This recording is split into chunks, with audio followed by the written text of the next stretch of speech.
Hello, and thanks for joining How to Develop an Agency Brand Voice that Connects with Customers Online, hosted by DigitalGov University and the Plain Language Community of Practice. And welcome to Leslie, who will be presenting during today's presentation.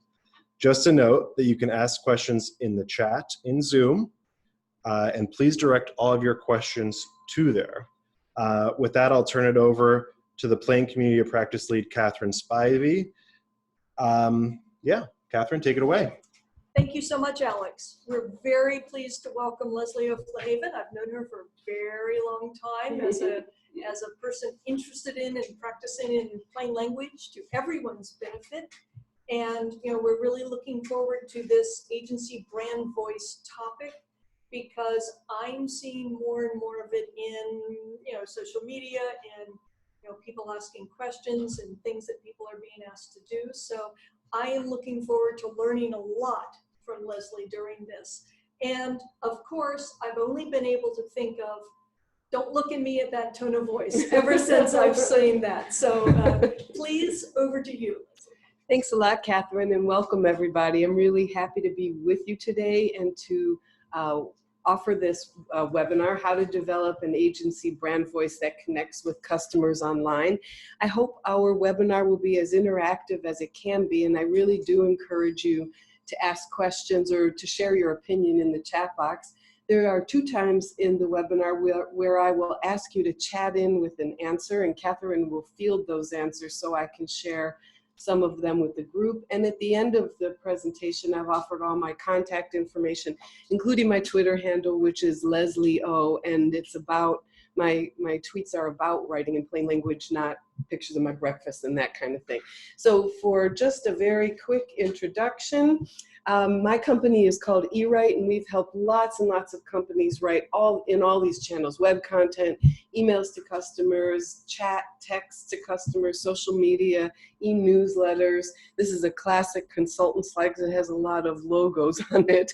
But I wanted to say that I have developed my chops in helping companies write in their brand voice by working with a variety of airlines. And airlines communications with passengers before they fly are often in one voice, and when they are receiving complaints from passengers after they've flown, airlines often show the flaw of communicating in another voice altogether. So today's webinar is in this same context, as we need to communicate with the people who read our content and care about it in the same way, either before they've worked with us and after they've worked with us, when they're happy with us, when they're frustrated with us, when we need to simply explain something to them, and when we want to solve a problem. So here's the shape of our webinar now. These are the topics I intend to cover. And as I said, I'm so eager to hear what your questions are, which I intend to answer at the end, and what your comments are, which Catherine will field for me during the webinar. Topic number 1, what is brand voice anyway? Number 2, how do companies govern brand voice? Number 3 is the exercise I mentioned. I'm going to ask you to personify the brand voice that you think would be best for the web content you manage, or the section of a site you manage, or overall an entire site if that's what you manage.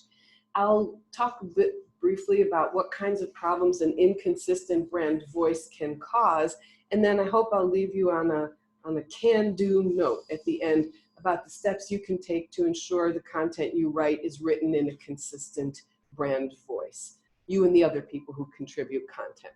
So part number 1, what is brand voice? I'm going to make this connection between brand personality and brand voice, though I'm pretty sure that if you've signed up for this webinar, you already understand what brand voice is. Your government agency or a company or an association, every entity has a brand personality that is shaped by all the decisions that I've listed here. What is your advertising like? What images do you associate with your company? What's your logo? The color palette? If you publish materials, what do they look and read like? If you sell products, how are they packaged? How are things displayed? What are your retail buildings look like, and all we have to do is think of Abercrombie and Fitch in one way, and then the Apple, the Apple store in the other way. So we know that really matters. When your agency uses words to convey its brand personalities, that's what we call brand voice. So brand voice comes through in words. Obviously, your logo may not have any words, your color palette doesn't have any words, but when your brand personality takes shape in words, that's called brand voice. So here's a government example for us to look at right at the get-go. This is the farmers.gov website, and it's a pretty new website. It's a subsite of the USDA, and I'm showing you the homepage here. It has this stirring photo of 5 people on horseback in the beautiful rolling fields and plains. It has a logo that incorporates the name of the site, but let's look at the personality that's shaped by the words. Now this is just a screenshot. I think I'm showing you about 1/3 of the homepage, but even with this very little bit of writing, a voice takes shape. So they start out, grow with us. The largest words we can see are grow with us. The U is implied, grow with us. It's a very conversational and kind of connected brand voice. So on the left, the 2018 Farm Bill created a new program for dairy producers. That doesn't have too much voice or tone to it, but if you look on the right, interested in the H-2A visa program, our new checklist tool makes getting started simple. This is some upbeat language. This is a friendly personality with a friendly voice to go with it. So we know H-2A visas are not generally called simple, but this sense that farmers.gov has your back and is in the community with you comes through strongly. Under market facilitation program updates, they wrote, are you a farmer or rancher whose commodities have been directly impacted by foreign retaliatory tariffs? The market facilitation program was created to help. And props to them. This is some nimble writing. It's conversational, it identifies the audience it's talking to, and it ends with the words, was created to help. So this sense that the voice is a we voice, that this is a connected, friendly voice comes through strongly, even on the home page.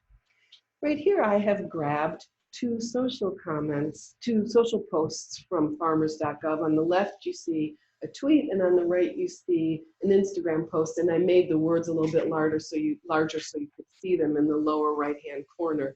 No summer barbecue would be complete without delicious corn on the cob. Thank you to all the farmers producing corn for our picnic tables. There's that strong feeling of we. Thank you to the farmers. Thank you for making a summer ritual what it is. And in the lower right, this Friday swipe left to meet Savannah Gates, a hydroponic farmer in Texas who literally lives at the crossroads of hope and farmers and lives by the connection of those words too. Her path in life hasn't been straight, but every curve she's taken has helped to build her farming business into what it is today. Read more on farmers.gov.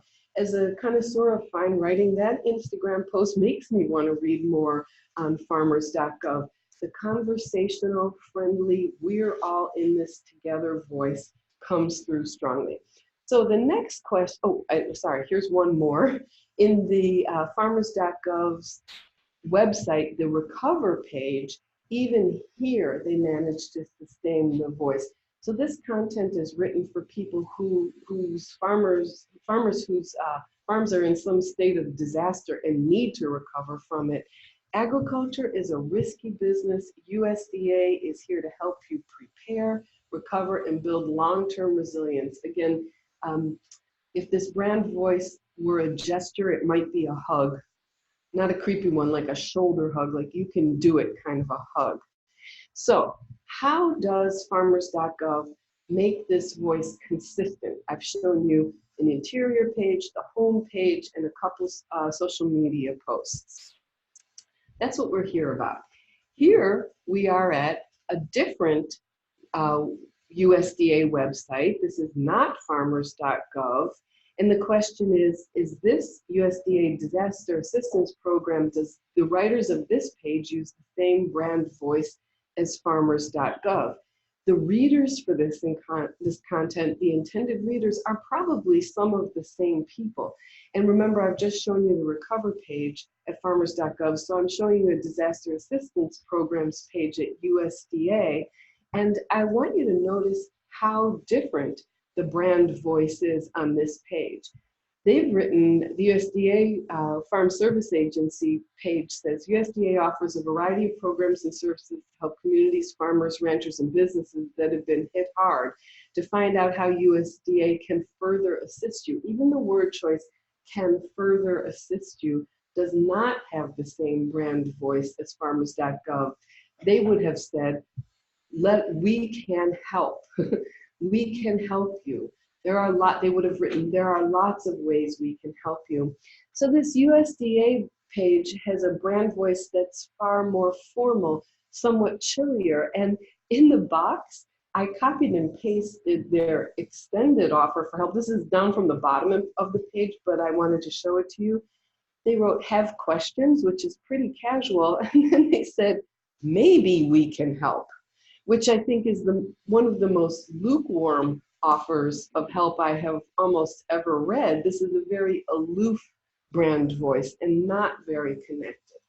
So at two different parts of the USDA site, at a specially branded site with its own URL, and at this other USDA Farm Services Agency site, the brand voice is really, really different.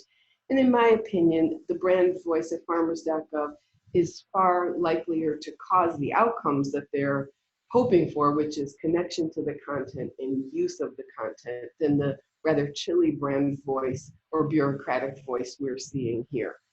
So, part two, how do companies govern brand voice? I could also ask this question in the same way. How do they get everybody at farmers.gov to write in the same way? So believe me, I am certain it was a lot of effort to govern the brand voice at farmers.gov. And I don't have any inside knowledge about that website, but when the voice is that consistent, we know a lot of work went into it. Most organizations that do have consistent brand voice, where they sound the same, the writing sounds the same throughout, they are relying on brand voice guidelines that they have published somewhere. So here on this page, I've given you a screenshot of the cover of 4 different brand voice guidelines from well-known organizations. And I have also posted these at a resources page at my site, which I'll show you at the very end of the webinar. So you can download these too. There's nothing exotic about finding these. You just Google brand voice guidelines, and these are publicly available. In the left, United Way's brand standard and guidelines. On the right, on the top, the world according to Skype. Of course, you know, Skype doesn't have this voice anymore. This is Skype before Microsoft. On the bottom left, the Boy Scouts of America's brand guidelines, and on the bottom right, the Arthritis Foundation.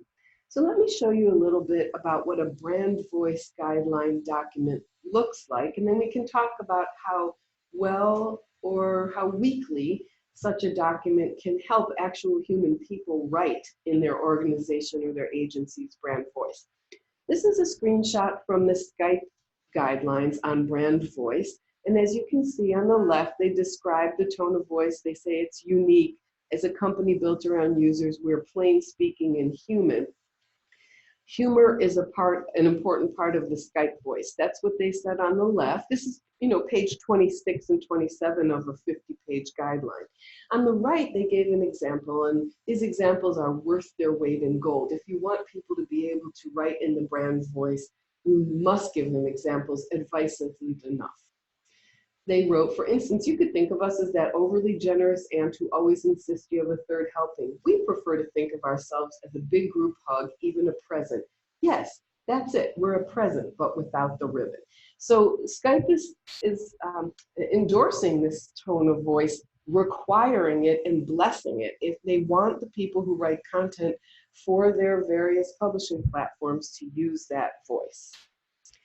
Here's page 16 from the Skype guidelines. They even had a list of words we like and words we don't like. And this is a common type of content in brand voice guidelines. We like the word free, we like the word share, we don't like the word VoIP. We don't use telephony, or the term VoIP and telephony. So that's Skype for you. Here's a page from, I think it's page 3940, from the Boy Scouts guidelines, their brand voice guidelines. And this is an example of a guideline where they've explained, write this, not that. And you can see on the left, there's some advice about tone and voice, but on the right, they have a before and after version. The before is not written in their brand voice, and the after version is written in their brand voice. Thus, it would serve as a good model for people who are trying to write in their brand voice. And it would also serve as a lot of help for managers who are saying to people, your draft content isn't ready to be published because it's not written in our brand voice yet. Overall, the advice on the left here from Boy Scouts of America is okay. It says be direct, be succinct, KISS, keep it simple, and write for scanners. Honest to goodness, who doesn't say that? The stuff on the left is so commonplace that everyone says it. What the content contributors would need is the advice presented on the right, the before and after versions. So Boy Scouts of America's brand guidelines really do help. This is from United Way. And this is, okay, it's not great. They say this is what we sound like. Then they say, sometimes it's helpful to think of a brand as a person. How do they talk? How do they make people feel? Are they outgoing or reserved? Are they entertaining or especially thought-provoking?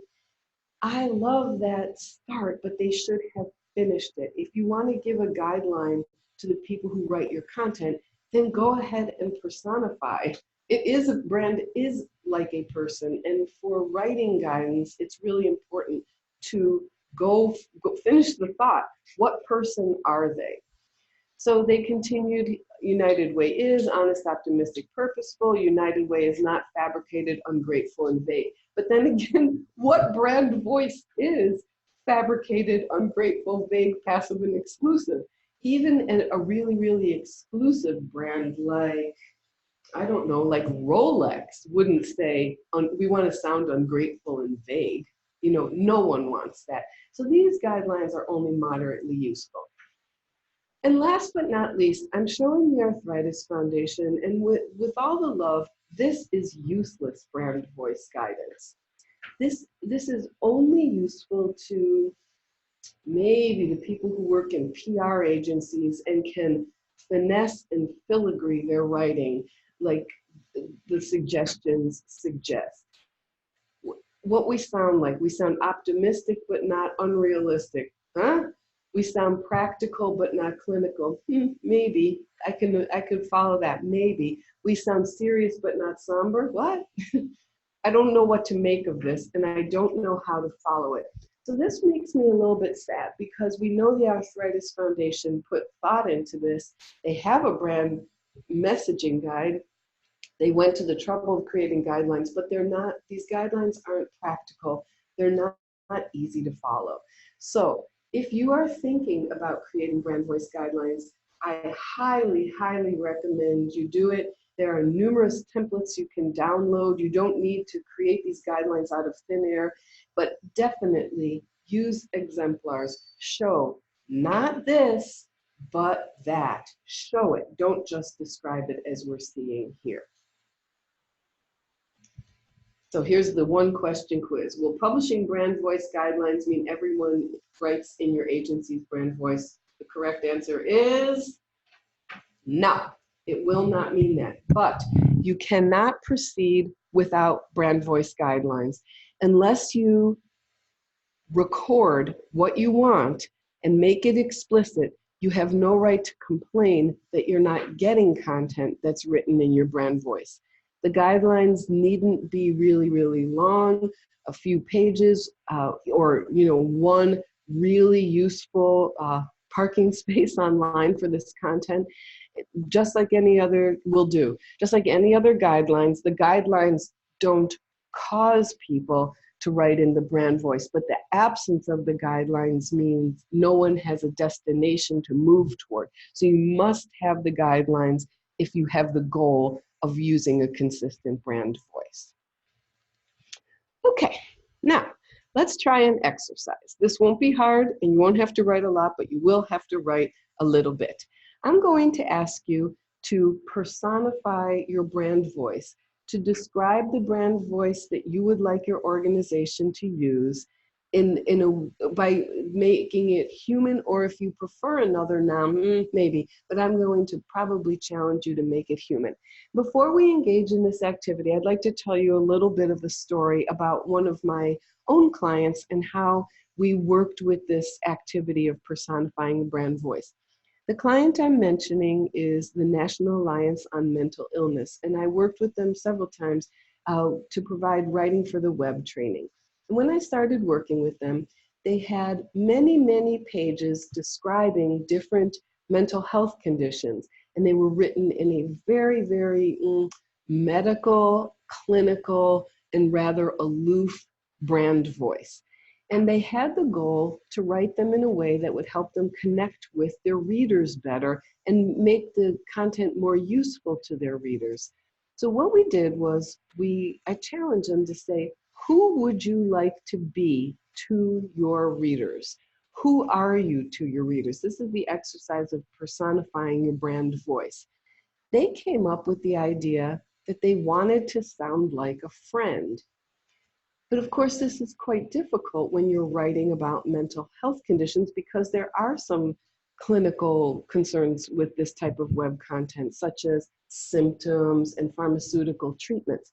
So writing just as a friend wouldn't work. It's a mismatch of the brand persona with the type of content they wanted to publish. So they thought about it more and more, and we held numerous long meetings to discuss it. And in the end, they decided to choose the brand voice of knowledgeable friend. So the knowledgeable part allowed them to talk about the medical aspects, the assessment aspects related to mental health conditions.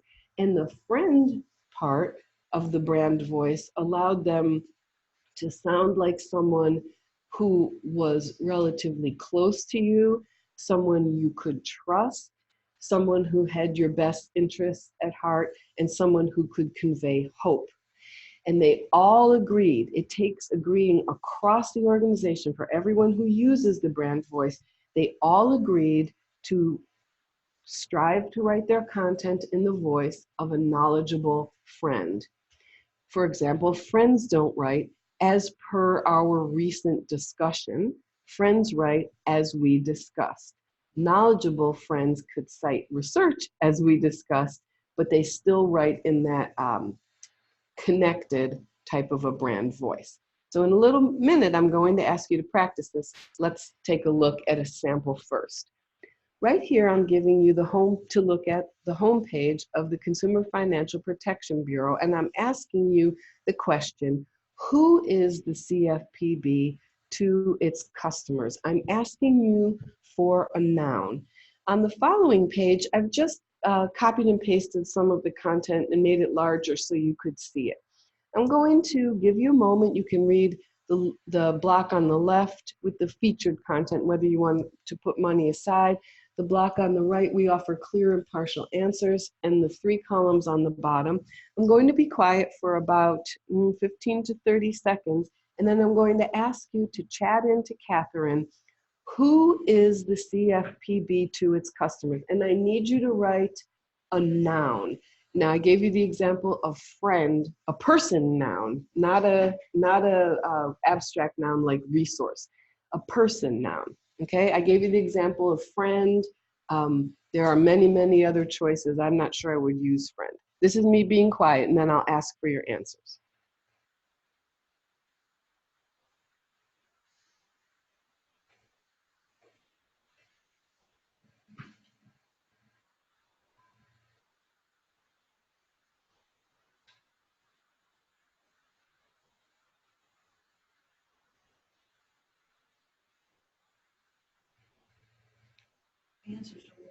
Okay, great. Catherine says answers are rolling in. Catherine, could you share a couple or 3 of them? I will try.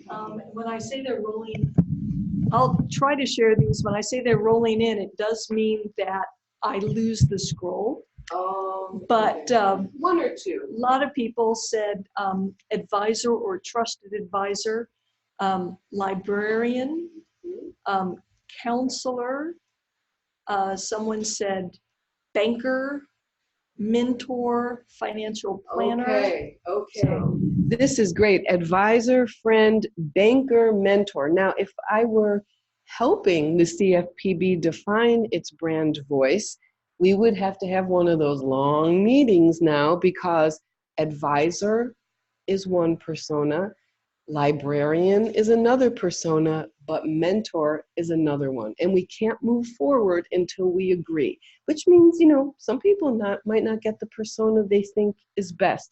But if we want to sound alike, we have to agree on what the persona will be. So usually when we do this activity live and when we're all together, we list a whole bunch of options, and then it gets real. And we have to agree, which one is it? Which persona are we taking? I think CFPB would love it that somebody suggested mentor. I think they might expect it that many of you suggested advisor. I think we could get into one of those subtle discussions about whether there's much of a difference between counselor and advisor. And if there was, we would choose the one we really believe in. Yeah. Okay, so now it's your turn. And I'm thinking, if you signed up for a webinar on brand voice, you either are concerned that the content at your site or outside of your site is written in a voice that isn't consistent, or you're thinking, yeah, it's consistent, it's just not the brand voice we should be using. So I'm going to be quiet here for a moment, not a long time, and I'd like you to personify the brand voice that you believe is the right one for your content. The right one, whether it's the one you're using or the one you believe you should be using. And I'll be quiet for just 10 short seconds. And when you're ready, chat in with a few nouns. There are no right or wrong answers. I'm just curious about what you're thinking. Being quiet now.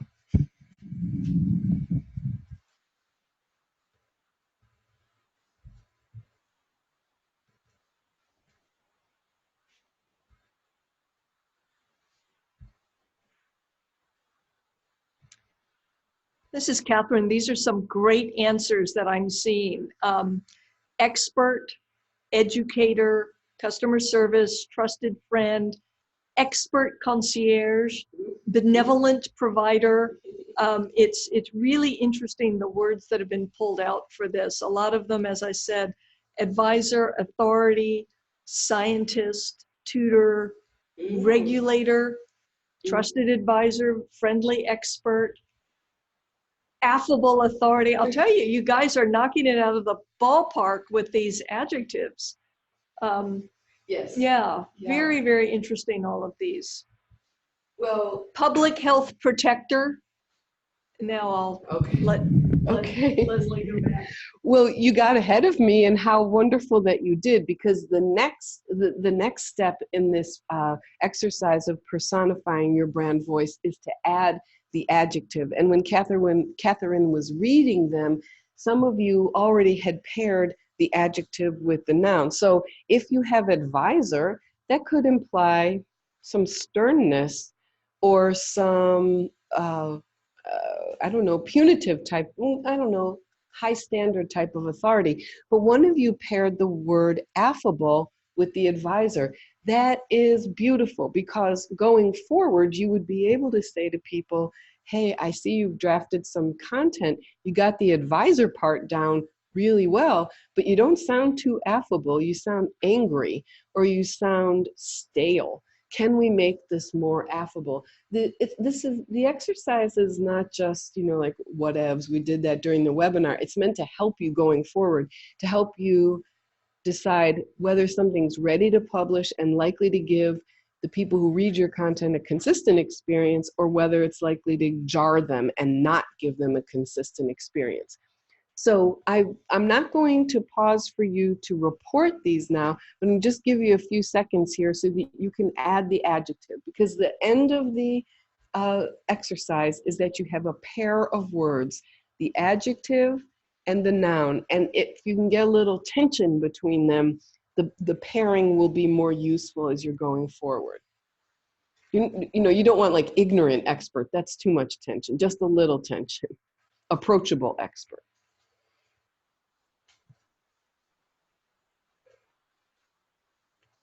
Okay, cool. So if you think, oh my goodness, I need to organize this exercise for my department, my agency, my department, I will be glad to talk you through how to do that.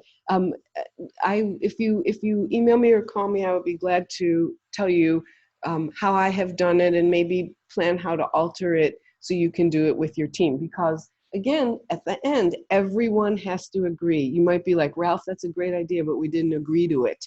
We're agreeing to this other one here. This is what we decided to go with. Okay, so you may like the practical helper bathed in yellow light. I certainly hope that you did not come up with the brand voice weary gatekeeper. No one wants to read the weary gatekeeper. Even she doesn't want to read what she's writing herself.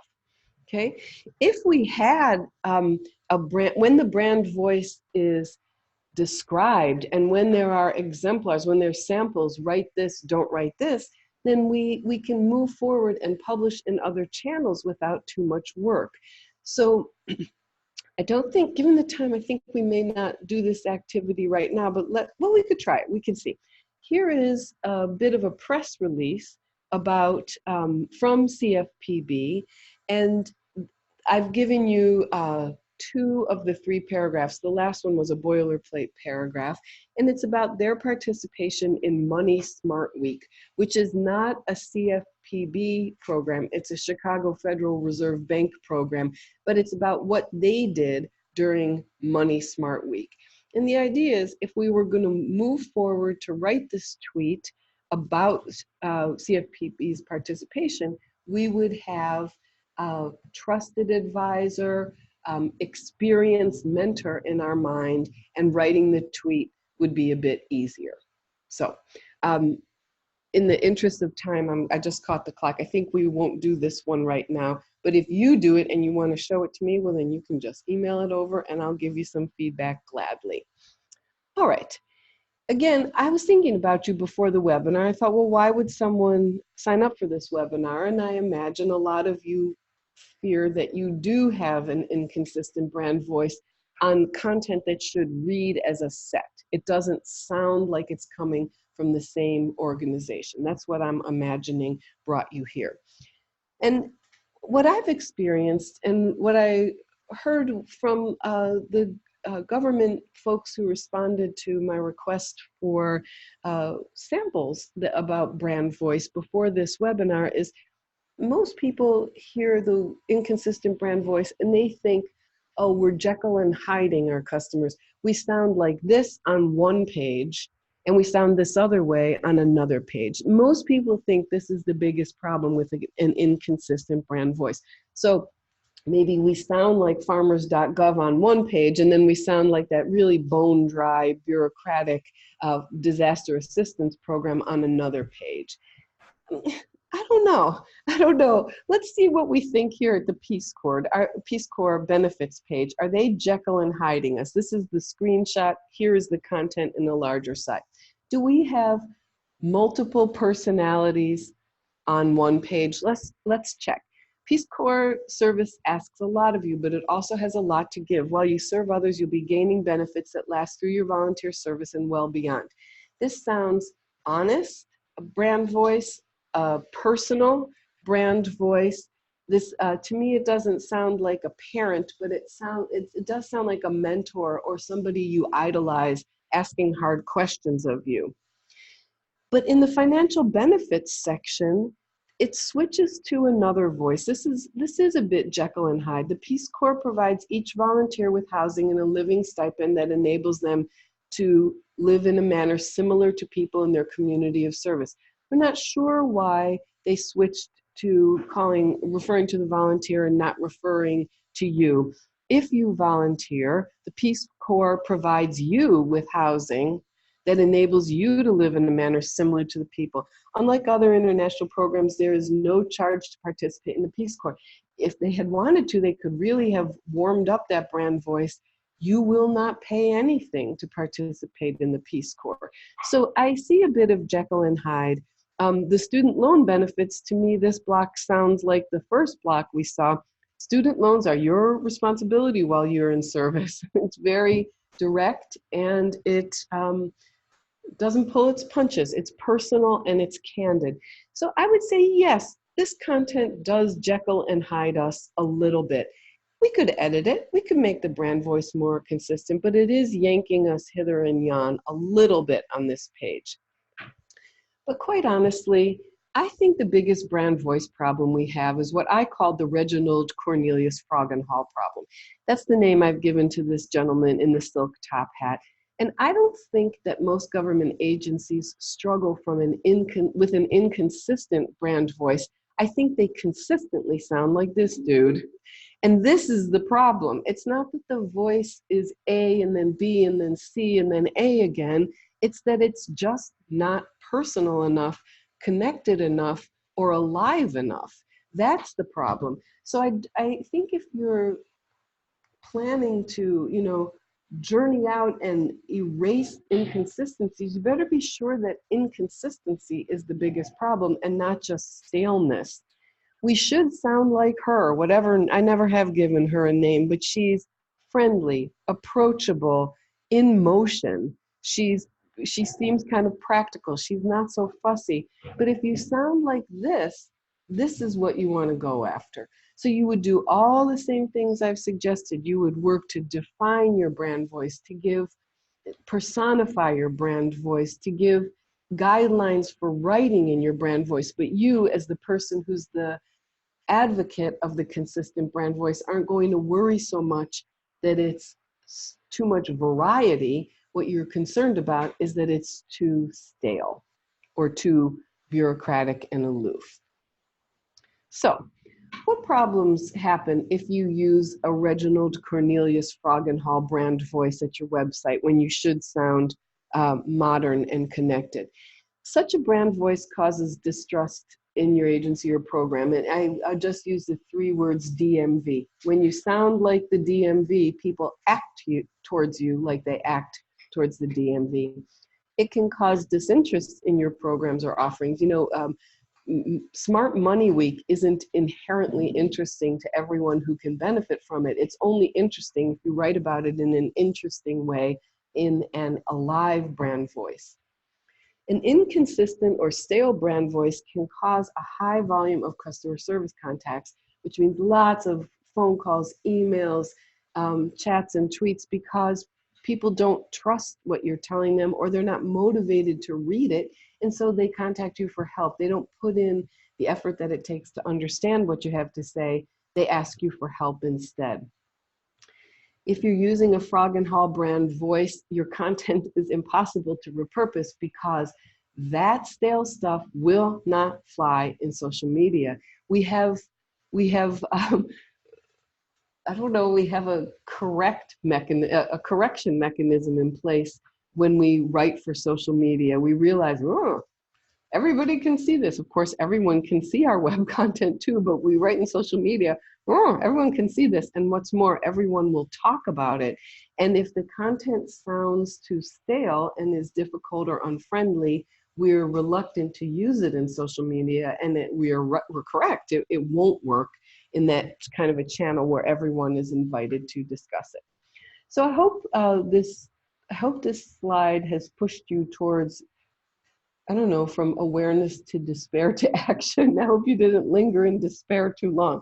If your brand voice is not alive, is not connected, there are these problems that it can cause. I hope will offer lots of reasons for you to move forward to personify the brand voice the way you think it should be, and to correct the staleness in the writing now. Here's an example that I wanted to show you. What should we worry about? Is the top concern that this content may be written in a different brand voice than Fish and Wildlife content, or is there something else? So here at this web page, the Fish and Wildlife Service is explaining how to determine the age of ginseng plants. Why would they explain that? Because it's forbidden to harvest ginseng plants before they reach a certain age. So this is extremely practical content. It's transactional content. It's saying, you know, we will cite you if you harvest this plant too young. And we will also explain to you how to figure out how old the plant is, but you mustn't harvest it too young or you'll receive a citation for this. So should this Forest Fish and Wildlife Service have a brand voice? Yes. And what should it be? Well, that's for them to decide. But if you want people to follow your instructions, then the persona you choose should motivate them to do that. This is very difficult content to follow.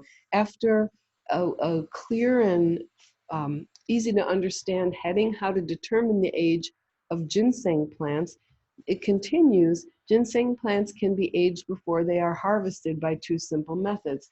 Well, right away, we need a more personal persona for the brand voice. We need, if you want to harvest ginseng plants properly, you can use one of these 2 simple methods to determine how old they are. So I wouldn't spend a whole lot of time worrying whether the brand voice of this content is different from other Fish and Wildlife Service content. I would wonder if it's the right brand voice at all. This is super Froggenhall. It's hard to read and hard to connect to, and thus it's unlikely to cause the outcome that it should. So are we worried about Jekyll and Hyde here? I'm not. I'm worried about transactional content being difficult and unmotivating to read. Okay, what steps can you take to for you to write in a consistent brand voice for your agency and to help others write in them? Here are 7, and I put a little note at the bottom. These aren't in order of priority. I just wanted to be able to discuss, I wanted to be able to refer to them again in case you had any questions, so I numbered them. So develop brand voice guidelines. This, if you have been overwhelmed at the prospect of doing this, please underwhelm yourself, because as I mentioned, there are lots of brand voice guideline templates you can download and customize to your own organization. Illustrate brand voice guidelines with exemplars. That means don't do this, do this. The beautiful thing here is, if you feel that creating the exemplars is a lot of work, then publish your brand voice guidelines with only a few of them in there and add them as you go along. Let's say you committed to publishing your brand voice guidelines on October 1st and your document is 10 pages long. Well, then have 4 exemplars in it in October and add 4 later. You know, you can update your document. Work with your colleagues to personify your brand voice. And by that, I mean, do that exercise where you choose a persona and then you embellish it with an adjective and all agree upon what the brand voice is. Keep it positive by citing existing contents already published that is written in the brand voice. So you can take some of the stress and strain out of this task of making your brand voice consistent by acknowledging, hey, we do have some pages that are written in the brand voice we want to use. That's how I know it's the brand voice we want. So your website, or for example, isn't Froggenhall on every single page. Maybe there are some really, really good pages. So you're essentially saying, let's write more like we have written here. Decide whether you have a Jekyll and Hyde brand voice problem or a Froggenhall problem. Is there too much variety, or is it just too stale? Read up on brand voice. As Catherine said at the start of our webinar today, the discussion of brand voice is really common now. This is not an exotic thing. It's not too esoteric. It's practical. And I think that's partly because we are publishing content in writing in so many different channels that we realize now firsthand that we need to be able to describe how we want to sound in them, because there are just so many channels. So you can be an autodidact. You could educate yourself by Googling around for an hour or two, and you'd find a lot of information. Find your government brand voice community. I think Catherine can probably help with that. I felt very good about my Google sleuthing skills until I tried to find a brand voice guideline from a government agency. where I flatlined. So I'm not sure I know where the people talking about brand voice in the government plain language community or the content community, but I know Catherine probably will, and she can help you out, or I can. I'll keep looking. This is an article I'm just going to glancingly show you. This is a 2016 article from the Nielsen Norman Group about the 4 dimensions of tone of voice. I have just really loved this article. I thought it was a great read, and it really helped me. These are the 4 dimensions of tone of voice described in the article: funny versus serious, formal versus casual, respectful versus irreverent, and enthusiastic versus matter of fact. And in the article, it's almost like there's a slider between funny and serious, and you try to figure out, where do I fit along that slider? Now, for brands in the commercial world, they have more options. You know, I don't know too many government agencies that are full-on irreverent, but occasionally they are irreverent. So I recommend you read that article and see if it offers some signposts for you. I played out how would an error message be written according to these 4 components of voice. We apologize, or 4 dimensions. We apologize, but we are experiencing a problem is probably the most formal. We're sorry, but we're experiencing a problem on our end.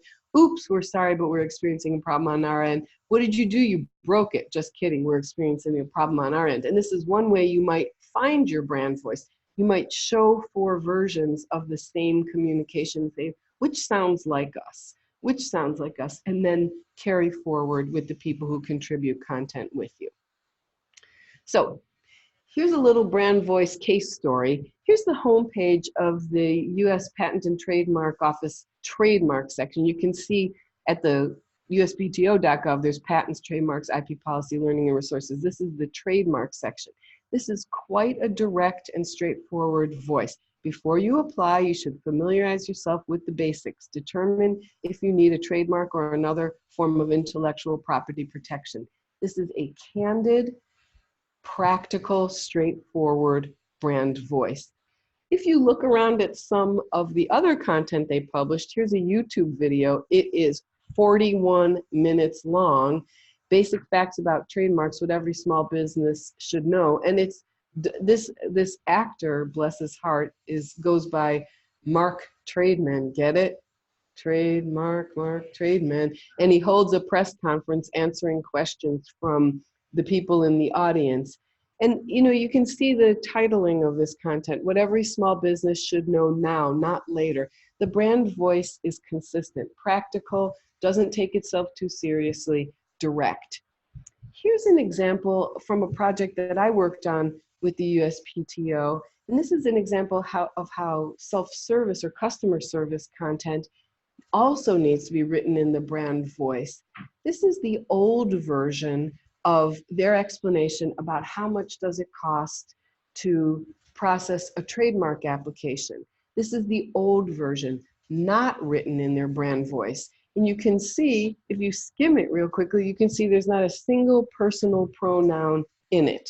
We have there is and there are type sentence beginnings, and we have no scannability. It's not very long, it's just not written in that same candid, direct brand voice.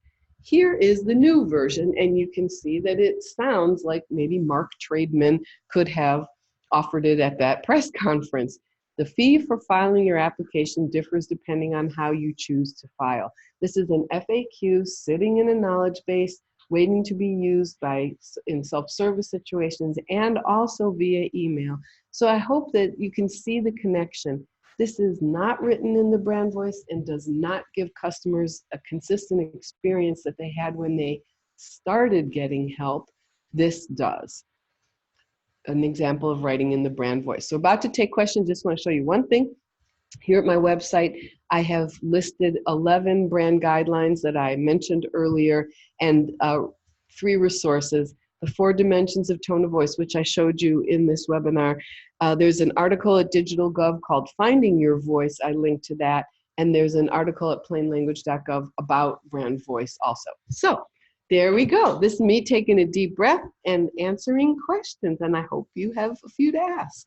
Well, while they're while they're working on getting their questions into this, I did see a very interesting discussion in the chat while you were talking, and it sort of conveys that the word brand itself seems off-putting to a lot of government agencies, or at least a lot of government employees, and that maybe we should strive more for the ethos, the knowledgeable, trustworthy people, even though that in itself is a brand. But That's an awesome idea. Why don't we just say agency voice and be done with it?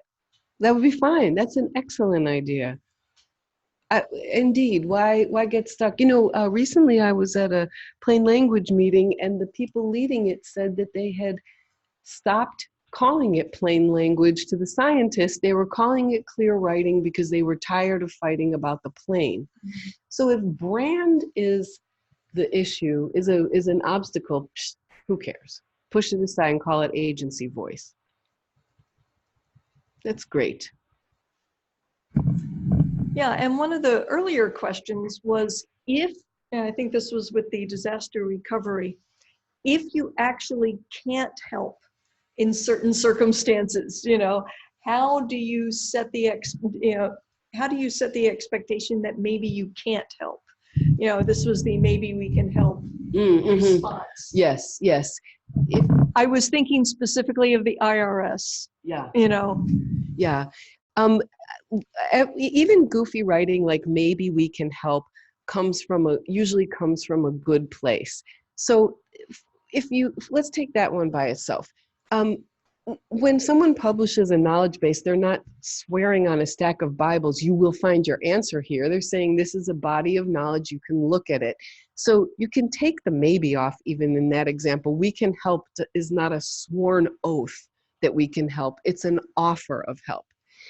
But I take the point in the question, which is how do you write candidly when you can't help? And this is real. And this is why people default to a Froggenhall voice, because it's painful to be candid when you can't help. So I think what I usually do is I rely on the voice I would use first if I were talking to an actual real friend or a family member, and then I make it business appropriate. And I would honestly say, we can't help. We can't help. And quickly offer what we can do. So while we can't tell you whether this trademark application will be accepted, we can tell you the status of the application today. Great. I was thinking exactly of what you said when you said it, where sometimes you can't help. That as the co-chair of Plain, I get emails like, can you help me with Medicare? Can you help me with Social Security? And I'm like, and they give me information I should not have. And I always have to say, you know, what I do is I quote, you know, our about section, which is that Plain is a group of government employees dedicated to plain writing. I would say, this is what we do. We cannot help you. You will have to check with Medicaid or Social Security. I hope this link helps. Saying, this was a quick Google search. I don't know any more about your problem. I know that I can't help, and I don't want you thinking that you can. So we have a couple of questions here. How do you deal with brand voice when you have a few different properties and only one social media account per platform? Well, that's a challenge. I think what I would do in that case is, what you're saying is that within one Twitter handle, for example, you're actually writing maybe in 2 or 3 brand voices. What I would do is probably use the word craft to distinguish the 3 different brand voices. So you know you're writing in the 3 different brand voices on purpose. But I would also probably use imagery to support that a little bit more so that people who are just glancing through the feed can kind of tell. Now, this isn't a practical example, but what might be is, one brand voice, most of the images are black and white. One brand voice, most of the images depict people, and one brand voice, thinking of farmers.gov, most of the images depict plants or something, so that you get, because you're trying to do a thing that you should have 3 Twitter handles for, you're going to use the visual to help you, to kind of carry you a little bit. That's it may not be a great answer, but it's the best one I got. There's another question about how to convince people who are resistant to change. They believe their content needs to be extremely specific using legal language to the point I think it's impenetrable. Well, you probably won't be able to convince them. You could try, but I don't, they don't sound convincible. Like when I think of the kind of information that would convince me to change my writing, I would want to know, how is my content performing, and what kind of questions does it give rise to, and is it causing or solving any customer service problems? That's what I would want to say. But the person you're describing doesn't sound too open to that. So what I would do is bury the content a little bit more, and I would call it out in headings as intellectual in a way. So you might say, the heading for the content you write might be a quick, handy explanation of XYZ, and the heading on their content, which might sit on the same page, might be a full academic explanation of XYZ. Call it out. If they won't listen to reason, then call it out for what it is and publish it, but call it out. I can see that a ton of people are going to be doing that sort of calling out just tomorrow. 2 more questions. Can you talk more about how the wrong brand voice leads to more customer service contacts?